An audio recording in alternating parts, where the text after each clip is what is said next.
मेरा नाम है अजीम अहमद और आप देख रहे हैं अकाउंट्स इन्फॉर्मेशन। तो फ्रेंड्स, आज का मेरा टॉपिक है कि हम अपनी क्विक बुक के अंदर किस तरह से नॉन इन्वेंट्री आइटम को क्रिएट कर सकते हैं। तो फ्रेंड्स, पिछली वीडियो में मैंने आपको सर्विस आइटम क्रिएट करने का तरीका बताया था और फिर उसके बाद मैंने आपको इन्वेंट्री आइटम क्रिएट करने का तरीका बताया था, और इस वीडियो में मैं आपको नॉन इन्वेंट्री आइटम क्रिएट करने का तरीका बताऊँगा। तो फ्रेंड्स, नॉन इन्वेंट्री आइटम होता क्या है? वो तमाम चीज़ें जो हम अपने ऑफिस में यूज़ करते हैं लेकिन वो हम किसी को बेचते नहीं, अपने कस्टमर को चीज़ें बेचते नहीं हैं, तो उन तमाम चीज़ों को हम नॉन इन्वेंट्री आइटम कहते हैं। फॉर एग्जांपल, हमारी स्टेशनरी वगैरह, पेपर, पेंसिल या इस तरह की चीज़ें, हो सकता है वो दूध, पत्ती या चीनी, यानी कि वो चीज़ें हम अपने एम्प्लॉयज़ के लिए ख़रीदते हैं लेकिन वो हम इसको बेचते नहीं हैं। इस नीयत से ख़रीदते हैं हम कि हम बेचेंगे नहीं किसी को। तो फ्रेंड्स, नॉन इन्वेंट्री आइटम बहुत किस्म की हो सकती हैं जो हम अपने ऑफिस में यूज़ करते हैं लेकिन हम उन चीज़ों को बेचते नहीं हैं, वो हमारी नॉन इन्वेंट्री आइटम कहलाती है। तो फ्रेंड्स, कोई बुक की ज़बान के अंदर या अकाउंट्स की ज़बान में हम उन तमाम चीज़ों को नॉन इन्वेंट्री आइटम भी कह सकते हैं। तो फ्रेंड्स, इन तमाम चीज़ों को नोट करना बहुत ज़रूरी है। तो फ्रेंड्स, अब आप कहेंगे कि जब ये नॉन इन्वेंट्री आइटम है तो इसको रिकॉर्ड करना इतना ज़रूरी क्यों है? तो फ्रेंड्स, ज़रूरी इसलिए है कि हो सकता है ये वो चीज़ें होती हैं कि हद से ज़्यादा यानी कि बढ़ जाए तो हमारे एक्सपेंसेस, हमारे अखराजात बहुत ज़्यादा बढ़ जाते हैं। इसलिए भी आप इसको रिकॉर्ड कर सकते हैं, और इस वजह से भी कर सकते हैं कि आपकी आमदनी कम है और आपके एक्सपेंसेस ज़्यादा हो सकते हैं। तो आप जो इसको कवर कर सकते हैं, ये अभी कहीं चोरी तो नहीं हो रही, कहीं बहुत ज़्यादा ये यूज़ तो नहीं हो रहा, ये भी कहीं ज़ाया तो नहीं हो रहा। आप इसको इस तरह से भी नोट कर सकते हैं। तो फ्रेंड्स, इस वीडियो में मैं आपको बताऊंगा कि आप नॉन इन्वेंट्री आइटम अपनी कोई बुक किस तरह से क्रिएट कर सकते हैं। तो फ्रेंड्स, चलते हैं अपनी वीडियो की तरफ। तो फ्रेंड्स, इस वीडियो में मैं आपको बताऊंगा कि आप अपनी कोई बुक के अंदर किस तरह से नॉन इन्वेंट्री आइटम क्रिएट कर सकते हैं। तो आपको सबसे पहले अपनी लिस्ट के अंदर जाना है। लिस्ट के अंदर जाने के बाद आप देखेंगे कि आपके पास दूसरा ऑप्शन आएगा आइटम लिस्ट। आइटम लिस्ट के ऊपर आप क्लिक करेंगे तो आपके पास कुछ इस तरह की एक लिस्ट आ जाएगी। तो इसके अंदर आपके तमाम services, inventory item, group, sale tax वगैरह, तो आप इसके अंदर क्रिएट करेंगे अपना नॉन इन्वेंट्री आइटम। तो आप सबसे लास्ट में क्लिक करेंगे आइटम के ऊपर। आइटम के ऊपर क्लिक करने के बाद आपके पास जो लिस्ट आएगी, सबसे टॉप के ऊपर लिखा होगा न्यू। न्यू के ऊपर आप क्लिक करेंगे। तो फ्रेंड्स, क्लिक करने के बाद टाइप की एक लिस्ट आएगी। तो इसके अंदर पिछली वीडियो में आपको सर्विस और नो इन्वेंट्री आइटम क्रिएट करने का तरीका बता चुका हूं। तो इस वीडियो में आपको बताऊंगा कि आप नॉन इन्वेंट्री आइटम किस तरह से क्रिएट कर सकते हैं। तो आपको नॉन इन्वेंट्री आइटम के ऊपर क्लिक करना है। तो क्लिक करने के बाद आप अपने जो सेकंड आपका ऑप्शन है वो है आइटम नेम या फिर नंबर। तो आप अपना आइटम नेम लिखेंगे। तो फ्रेंड्स, आइटम नेम भी आप इस तरह का लिखेंगे, जैसे पैकिंग हो गया।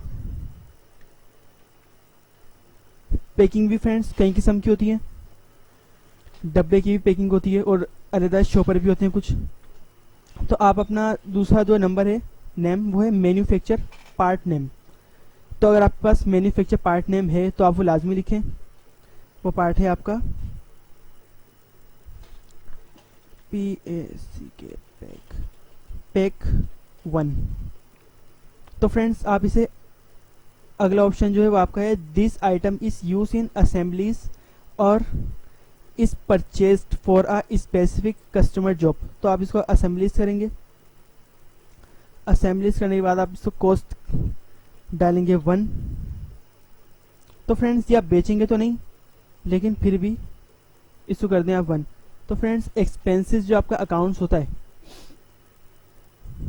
उसके अंदर आप ये किस नाम से इसको क्रिएट करेंगे, यानी किस नाम से ये आपके पास आ जाएगी। तो वैसे तो प्रिंटिंग एंड रिप्रोडक्शन इस तरह का एक ऑप्शन होगा, लेकिन अगर आपके पास ना हो तो फ्रेंड्स, मैं फिलहाल अभी इसको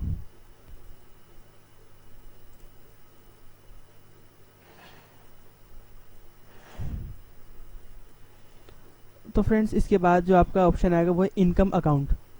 तो इनकम अकाउंट जो है वो जॉब एक्सपेंस या जॉब मटेरियल,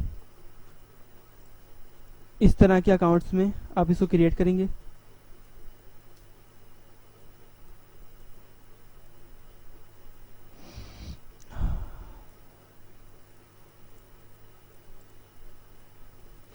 तो फ्रेंड्स तमाम इन्फॉर्मेशन डालने के बाद आप इसको कर देंगे ओके।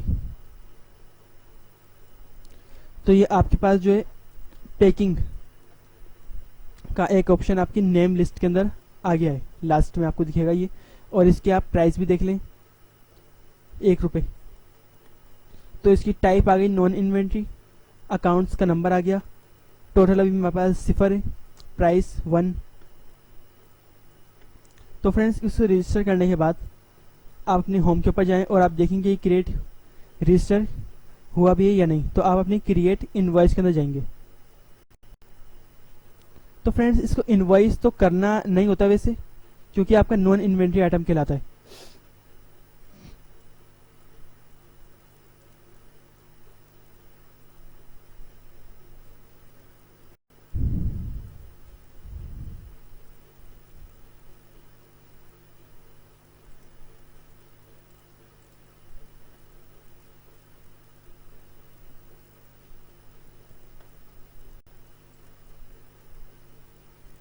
तो फ्रेंड्स ये पैकिंग जो है आपका ये क्रिएट हो गया है, पैकिंग नॉन इन्वेंट्री पार्ट।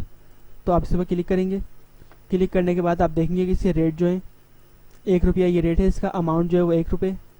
अगर आप इसकी क्वांटिटी डालें से 1000, तो इसकी टोटल जो अमाउंट आ जाएगी वो 1000 रुपये आ जाएगी। तो आप इसको सेव एंड क्लोज कर दें। तो फ्रेंड्स ये आपके पास नॉन इन्वेंट्री आइटम क्रिएट हो गया है। तो फ्रेंड्स इस वीडियो में आपने देखा कि आप किस तरह से अपना नॉन इन्वेंट्री आइटम कितनी आसानी से आप इसके अंदर क्रिएट कर सकते हैं। तो फ्रेंड्स अगर आपको अभी कोई कन्फ्यूजन है तो आप मुझसे कमेंट्स में लाजमी पूछें। और अगर आपको मेरी वीडियो पसंद आए तो आप लाइक करें, सब्सक्राइब करें और शेयर करें। तो फ्रेंड्स मिलते हैं अपनी नई वीडियो के साथ, जब तक के लिए अल्लाह हाफ़िज़।